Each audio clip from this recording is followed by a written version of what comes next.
Hey everyone, welcome back to Project Mayhem. I'm your host, Carl Clover. You know I've done the top 5 best Tales from the Crypt episode, but here we also got to do the worst episodes. Let's get started. At number 5, we got Whirlpool. Season 6, Episode 3 aired October 30th, 1994. You know this episode's going to suck when it starts off with a typical deja vu concept. This one is boring as hell to me. We follow Rhonda, played by Rita Rutter, a comic book writer who gets fired by her sleazy, sarcastic boss, Vern Cappuccino, played by Richard Lewis. After losing her temper, she shoots him, but then wakes up the next morning as if nothing ever happened.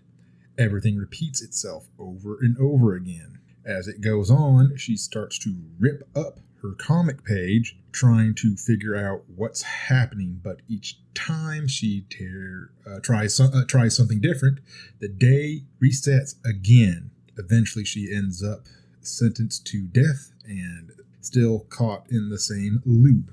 There's no real gore or suspense and nothing to hook you in. It's just the same thing done 5 different ways. The only half decent thing about this is the comic style transition that makes it look like an old Tales from the Crypt comic for a second. But honestly, that little nod isn't enough to save its dull repetition story with zero impact, a loop that never goes anywhere. Truth be told, they actually filmed this in the place where they make the Tales from the Crypt comic books. Fun fact. And that was kind of cool.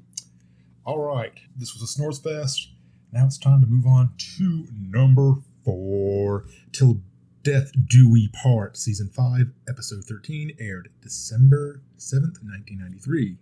This one is a total snooze and easily forgettable. I barely remember it until I rewatched it, and after that, I kind of wish I hadn't. We follow Irene, played by Tracy Lords, a nightclub hostess who cheated on her mob boss's boyfriend, Vic, played by Robert Paterno. Look it up, I don't know how to pronounce that. With the younger, smooth-talking bartender, Johnny, played by John Stamos. Neat. From there, it's one long mix of love, lies, betrayal, and backstabbing. There are some flashbacks trying to show how the whole affair started, but honestly, it just drags. There's barely any horror at all, and it plays more like a mob soap opera than a Tales from the Crypt episode. The so-called twist at the end isn't even worth waiting for. The acting's okay, but the writing is weak, and the tone feels completely wrong for what the show's supposed to be. If you're looking for a monster, irony, or dark humor, you won't find it here. It's easily one of those episodes you can skip and never think about it. Really, never think about it. All right, at my number 3, we have 99 and 44/100% pure horror. And this one had potential, but completely dropped the ball. Our main lead, Willa Shelton, played by Chrissy Conway, an artist who paints grotesque and creepy images, while her husband, Lauren Shelton, played by Bruce Davison, runs a soap company that's falling apart. Willa thinks her bizarre artwork could help rebrand the company, give it an edge, new image, bring in fresh customers instead of the plan blows up. The plan blows up in her face, literally and figuratively. Nobody likes it, and even the talk show she appeared on refuses to show her paintings because they're too disturbing.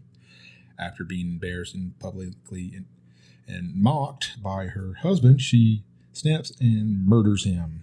There's one moment that's kind of works when she starts using the soap and it begins to burn her skin. that was creepy and good visual horror touch.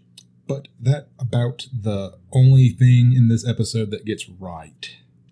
The story drifts off around with no focus, and the pacing is so off that it's hard to care about what's happening. I kind of drifted off watching this once, and that says a lot. It's not scary, it's not engaging, and it's just plain weird.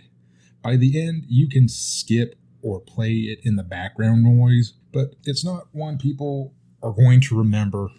I've heard a lot on forums that this is an episode that people actually do skip because it's not good, but we have to skip on to our number 2 pick. At number 2, Air Today, Gone Tomorrow, Season 7, Episode 12, aired July 11th, 1996. This was from the later seasons. The UK production was being more filmed, and it really shows. Our main protagonist, Glenna Thinlil, if I'm pronouncing that correctly, I'm probably butchering that name 6 Ways to Sunday, played by Robert Lindsley, a gambler who's lost everything and owns a huge debt to a local mob boss. The mobster's wife, Kate Lawson, Julia T. Walton, convinces her husband to give him one more shot. She knows a shady surgeon who can perform an experimental operation that gives Glenn the hearing of an owl, superhuman hearing that makes him an expert cracking safes. At first, the surgery actually works. Glenn can hear everything, like the tinks, the clicks, whispers, even distant sounds. But soon, the side effects start showing and it gets bizarre. His body slowly starts changing, his eyes shaped, his facial features distorted, and it looks like he's literally turning into an owl creature. The transformation looks awkward, the tone is strange, and the whole story feels more confusing than entertaining. There's a little bit of gore, a few weird visuals, but not much else. The transformation effects are some bad. It's hard to take it seriously. It's not scary, not thrilling. It's just weird to watch, honestly. And it's one of those episodes I sit there wondering what the writers were thinking. This one really shows how much the show quality dropped by the time it hit season 7. Yes, according to season 7, those were the later years of the final season. I think that's where production was getting high, and they wanted to go to the UK to cut costs, and they wanted to film this, and nothing was really scary. There's some good episodes probably on season 7, but it's like a rare gem. You got to find it. But at number 1, Morning Mess, season 3, episode 10, aired July 30th, 1991. This episode follows Dale Sweeney, played by Steven Weber, a down-on-his-luck reporter trying to rebuild his career after some bad publicity. He starts investigating a strange in the homeless murders and stumbles onto a charity called Grateful Homeless Outcast and Unwanted Layway Society, or for short, Ghouls. That's clever, actually. That is clever. For short, the group is run by the charming and seemingly kind Jess Glisser-Chris.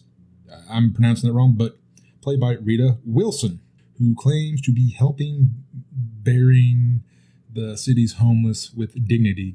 At first, it looks like a good redemption, not reputation. Story of Dale chance to write something meaningful again, but the more he looks into the strange everything gets. The graves don't match the names, and people running the organization act suspicious, and the place gives off bad vibes. Eventually, he discovers the truth. The members of Ghouls aren't human at all. They're literally ghouls who've been eating the bodies claimed to bury. Now, on paper, that sounds like it could have been a classic Tales from the Crypt. Irony, but the execution is terrible. The pacing drags, the tone jumps all over the place between the serious a drama and silly monster movie, and the makeup effects are just slimy and goofy. There's no real tense or creep factor, it's just overdone goo, and bad lighting and big reveal should have been shocking, but instead, it's just ridiculous.